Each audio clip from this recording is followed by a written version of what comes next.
Hello everyone, it's Imran here, and welcome back to another video. Sorry about the quality of my webcam in the corner right there. It is getting a bit dark, but oh, what can I do? What can I do? So, I am going to be reacting to another fan-made Thomas story adapted by Blue 15 Bomber, and it's another one he's adapted that's written by Brightonterrier.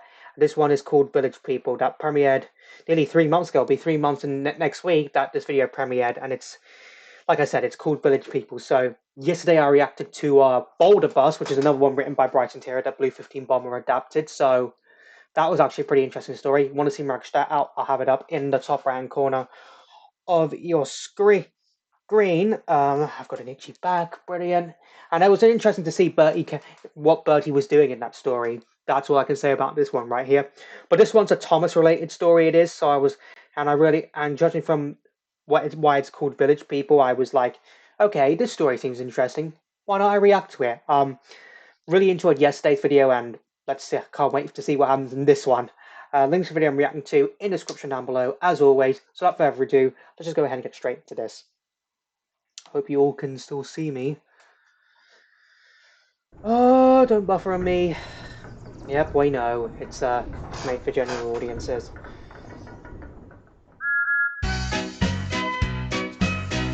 Is it recording?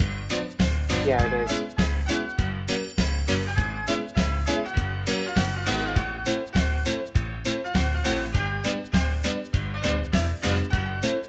Village People.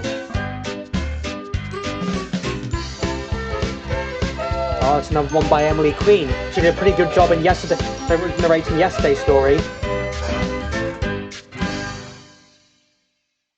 Summer is an incredibly busy time for the Fat Controllers Railway. Many people travel on Thomas's branch line to visit the castle near Ulstead. Yep. There were so many visitors. Thomas and Daisy had to run extra trains in the evening. Like that evenings. Elsbridge design. I look Thomas with his special coach. I saw a whole throng of them walking near the tramway. Toby told the others. I don't think the buses can handle them all. Thomas agreed, just as Bertie goes out of service too.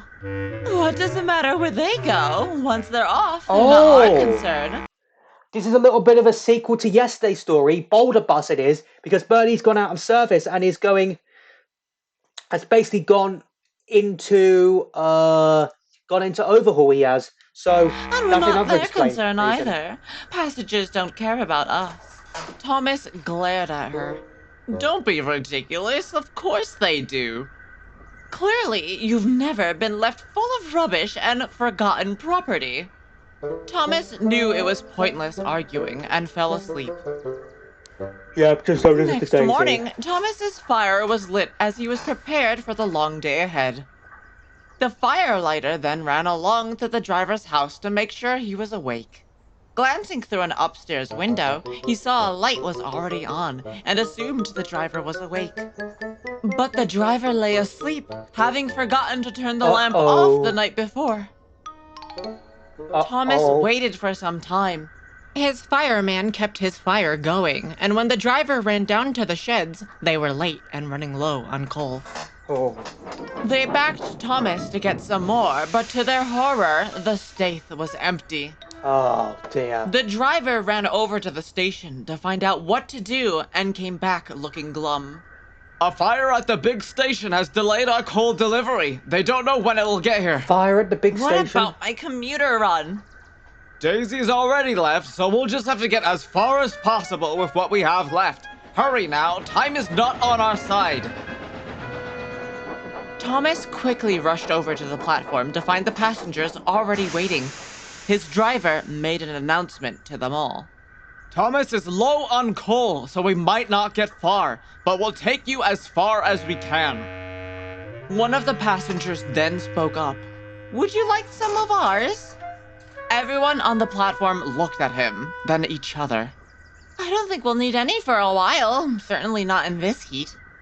They all agreed. The sun was already beating down on them. Neither Thomas, his driver, or fireman knew what to say, but they didn't need to say anything. What do they mean by would you like some of ours? Several of the people who lived in the village quickly ran to the cottages and returned with buckets of coal from their own stores. A small chain was formed from the station building to Thomas's bunker. There was soon enough for them to make it to the junction, and they quickly left only 10 minutes late. Slow down, boy. Thomas's driver called. The passengers know we'll be late, but they won't be pleased if you burn through all of their coal before we get there. Thomas relented, but still wanted to make up time. At least he's obeying with orders, Thomas is. At the junction, they met up with Percy, who, to everyone's delight, had coal for the sheds in tow. You're late. Thomas frowned. So are you. I'm surprised there was enough left. There wasn't. Percy was puzzled. Then how did you get down here? Indeed, Percy, I will like to know that myself. Oh, Said a it's the voice. Fat Controller. Thomas jumped in surprise. There on the platform stood the Fat Controller. Thomas explained about the locals' generosity. You're not cross, are you, sir? I know we'll have to repay them.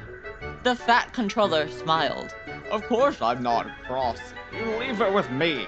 I'll make it all right with them. And he did, too. But what about Daisy? You'll just have to find out in the next story. Oh.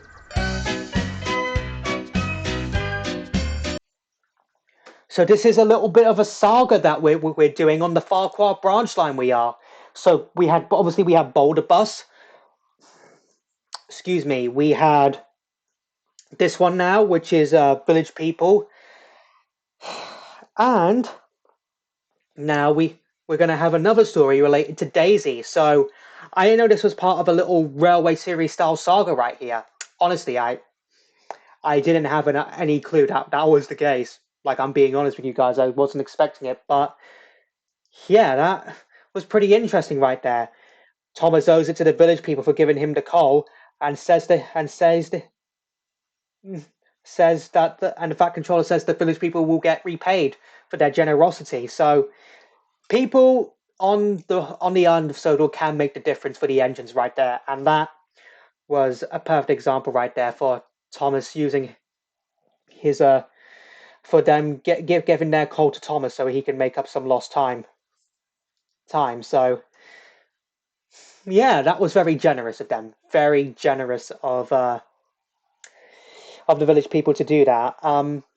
Yeah, I've got nothing else to say. That was a good story. Did not expect this was going to be part of a saga right here, because obviously, like I said, we have Boulder Bus. We've now had Village People because we had a reference to the last story, Boulder Bus, and now we have this one.